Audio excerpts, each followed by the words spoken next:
Paratici shopping for Tottenham transfer bargains as Conte rebuild begins. Antonio Conte will have the chance to begin reshaping his squad and accelerate Tottenham's rebuild in January. Conte has spent his first 2 months in charge closely assessing his players before delivering his recommendations to Daniel Levy and Fabio Paratici.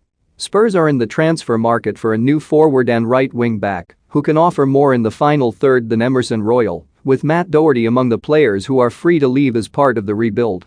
The club is expected to consider offers for Dele Alli, with a loan exit most likely. However, Dele offered a timely reminder of what he can offer in the recent draw with Liverpool, and Conte has challenged him to make the performance a starting point, suggesting he could still have an unlikely Spurs future. Harry Winks was desperate to leave next month when Nuno Espirito Santo was in charge, but has impressed Conte and is now likely stay put.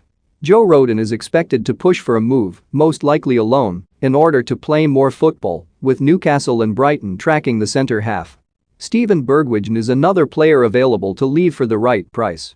Could Tottenham swoop for AC Milan midfielder Frank Kessie in January? As for targets, Spurs have long been linked with AC Milan midfielder Frank Kessie, who is a free agent in the summer and known to Paratici and Conte. Paratici earned a reputation for snaffling